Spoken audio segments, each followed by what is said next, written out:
Hey everyone, today we're going to do a first look review of a new handheld from OneXplayer called the OneXFly. Today's video is going to be focused on my first impressions of the OneXFly. I'll take you through an overview of the specs, we'll take a look at the screen and the sound, I'll test out the controllers and let you know how they feel. I'll show you some gameplay on the device. I'll also take you through some performance tests, but they are going to be limited for today's video. And finally, there'll be a few tests comparing the OneXFly versus the ROG Ally and the AYANEO 2. This is one I've been excited for, so I'm excited to take you through it today.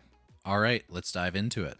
We'll start things off with an overview of our specs. For our APU, we have the Ryzen 7 7840U with a 780M iGPU. For memory, we have 16 to 64 gigabytes of LPDDR5 RAM at 7500 megatransfers per second. We have a 7-inch 1080p 120Hz IPS display. For storage, you can get 512 to 4 terabytes, and this is an M.2 SSD with PCIe Gen 4. For I/O, we have one USB-A port at the top with USB 3.2 Gen 2, and then we have one USB-C at the top and one at the bottom that are USB 4. We have a 3.5mm headphone jack and a micro SD card slot at the bottom, so it's nowhere near the heat pipe. For connectivity, we have Wi-Fi 6E and Bluetooth 5.2. Our battery is a 48 watt hour and it comes with a 65 watt GAN charger. The weight is recorded at 580 grams, although mine came in at 604. Could be a prototype thing. For the size of the device, we have 263.6 millimeters by 98.25 by 22.6 millimeters. For our controller, we have Hall effect joysticks and 2 programmable macro buttons. Some special features are related to RGB. We have joystick RGB rings as well as custom tags that you can apply to the grips. And finally, for software, it ships with Windows 11 Home Edition, and you also get the One X console pre-installed. Before we move into testing the device, I wanted to offer you guys my first impressions when I first picked it up and unboxed it. So first things first is I do actually really like the design of it. I find that it's a big improvement over the last generation. It seems like it's a lot more refined, is the best way I could say it. The previous generation, which would be the One X Mini Pro, it was a little bit more square, kind of felt a little bit more basic. This one has that matte finish. It has a bit of a rubbery kind of texture. I don't really know how to describe it. It's not quite soft touch. It's not quite rubbery. It's something in between that. I also prefer how the controllers feel. I'll get more into it later, but I do like the D-pad, the buttons, the trigger, and the bumpers. They just seem to feel a little bit more satisfying to click. Like there's a good amount of tension, but it's also kind of a soft feel. I don't really know how to describe it.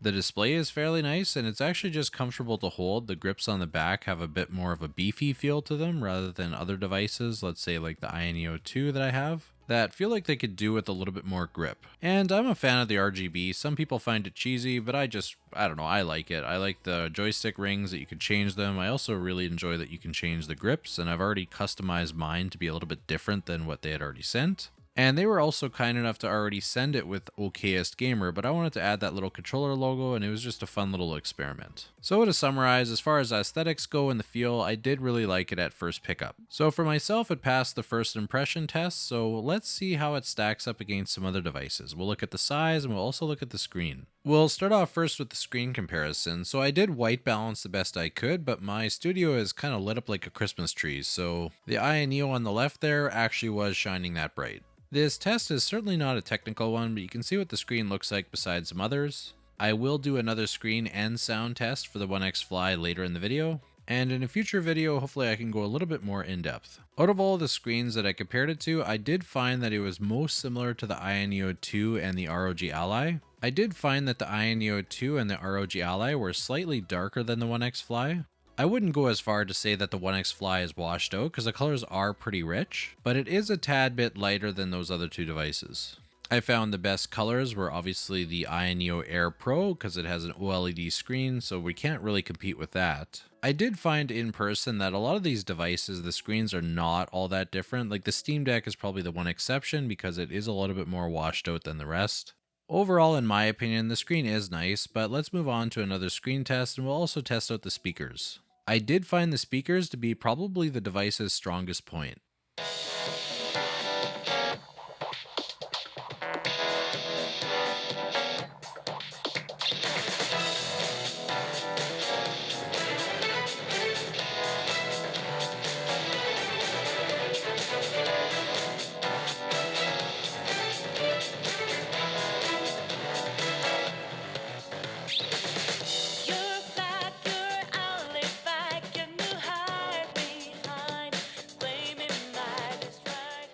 It is a little bit difficult to demo the speakers, but hopefully my mic was able to pick it up well enough. The speakers can get up to about 100 decibels without any modification, so this is with no effects turned on, nothing else. I don't have FX sound or Dolby Access set up yet. When I tried those effects, they did actually make it even louder yet.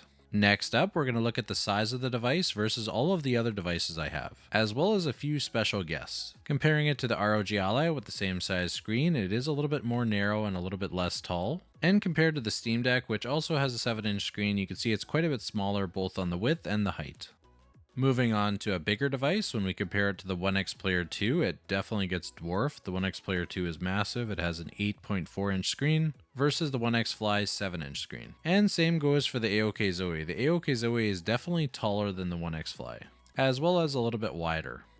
Now getting to a device that's a little bit more comparable, the AYANEO 2 and the OneXFly are fairly similar. You can see the OneXFly is about the same width, but it's a little bit less tall, and that would have to do with the aspect ratio being 16:9 instead of 16:10. Same story for the OneXPlayer Mini Pro. It's about the same width, but it's a little bit taller because of that 16:10 screen. Now we have the Win 4 that's definitely smaller. It's less wide, less tall. It's also got a 6-inch screen, but it is a little bit thicker. And now moving into the really small territory, we have the AYANEO Air Pro that is definitely smaller in every way, but it also has a 5.5-inch screen. And moving on to some special guests, we have the OLED Switch. My wife was kind enough to let me take it for a bit. And you can see it's about the same height as the Switch, but it's a little bit wider as well. And moving on to the Switch Lite, you can see the Switch Lite is significantly smaller than the OneXFly. It's less wide, less tall, but it's also got a really small screen. And then moving on to the PS Vita, it definitely gets dwarfed by the OneXFly. It's tiny. It's hard to believe that I played on such a small device prior. And when we bring out the PSP, you can see that the PSP could probably fit inside the screen of the OneXFly. And just for the hell of it, I brought out my tiniest device that I have, which is the Game Boy Micro, and it is just tiny. I think it's smaller than one of the controller sides alone. Next up is the weight comparison. So my OneXFly is coming in at 604, which is higher than the 580 that is spec. Could just be a prototype thing. Then we have the ROG Ally that's coming in at 614 grams, which is also higher than spec. Then we have the Steam Deck. Now my Steam Deck is a little bit heavier because it has a skin on it, and it actually does add a few grams. So mine comes in at 708. Without its skin, it was closer to spec weight. Now we've got the big chungus here, the OneXPlayer 2. That one's coming in at 909 grams. And one of the other big boys, the AOK Zoe, that one's coming in at 770 grams. And then we have the AYANEO 2 coming up. This one's the same size as the OneXFly roughly, but it's a little bit heavier, so it comes in at 684 grams. Then up next, we're going to take a look at the predecessor, the OneXPlayer Mini Pro, and that one is heavier than the OneXFly, coming in at 615 grams. It is close though. And then we've got the smaller but the exact same weight Win 4, and that is due to how thick it is. And lastly, we've got our smallest one, which is the AYANEO Air Pro, and that one is coming in at 449 grams. Next up, we're going to test out the controllers. So I've gone to gamepadtester.com and we're going to test out all the buttons. And as you can see, everything's working fine. And the triggers go from 0 to 100 and there's some nice resistance when you push them. The D-pad feels pretty nice, so we'll have to test to make sure that it doesn't have accidental diagonals and that it recognizes certain inputs. And then there's a circularity test. So I tested this out and on the right side I got 0.1 and on the left I got 0.2. So I went around a few times to just make sure I get a full result. And on the left side, same thing. After a few rotations, I got 0.2. Now we can test out the D-pad with Street Fighter 4. I don't really play fighting games, so I'm kind of trash at them, but let's give this a shot. I was able to hit the Hadokens pretty consistently. Now the Shoryukens I did miss a couple times, so I'm not sure if that's the D-pad or if that's just me. Like, I really don't know what I'm doing. But if I really focus on the movement of the D-pad, on how to do the moves, I can usually pull them off. So I wanted to show you guys this. Even though I'm not very good at fighting games, this was one of the things that was requested the most when I asked people in the Discord server. So another YouTuber had a bit of difficulty with the Shoryukens. Their device was a first batch one. Mine is actually a second batch prototype. So I wanted to see if there was any differences. Now we'll just measure the face buttons. This is something that you're going to be using the most, and having a too small one or a too big one is a little bit uncomfortable. So let's see where the OneXFly is at. So this one is at 8.66. which makes them very similar to the size of the Steam Deck, which measures about 8.72 millimeters. The AYANEO 2 is smaller, coming in at 7.88, and then we have the ROG Ally, which is larger at 10.16, And finally, its predecessor, the OneXplayer Mini Pro, comes in at 8.8, so very similar. Now for some performance, I'm not going to go super in depth, I'll just show you some benchmarks, and you'll also get to see some FPS charts while I'm playing some games. In another video in the future, I will go more in depth though. I did run timespy a couple times though. I did this at 15 watt and at 30 watt.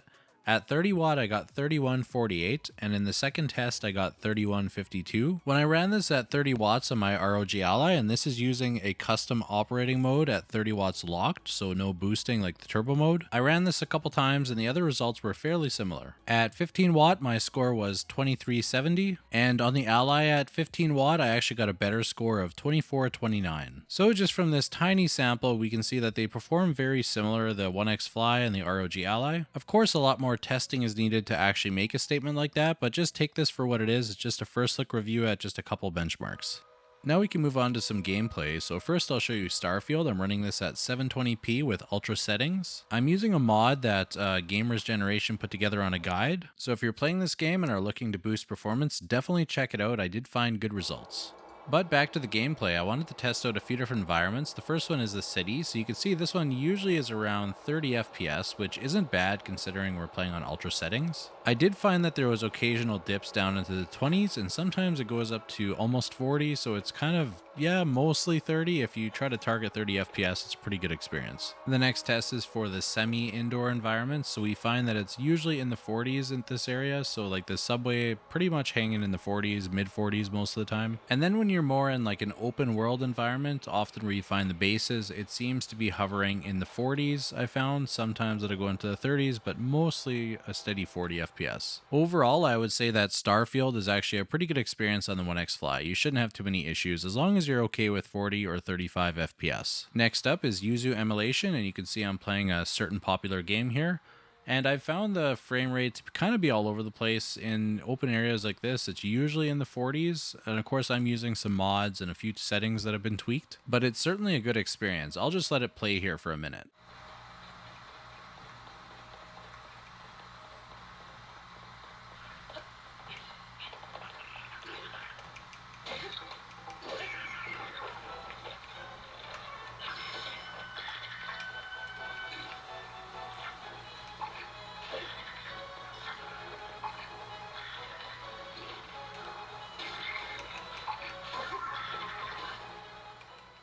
Before we get to the summary, as of the time of recording, this product is right now live on Indiegogo and there's 11 days remaining.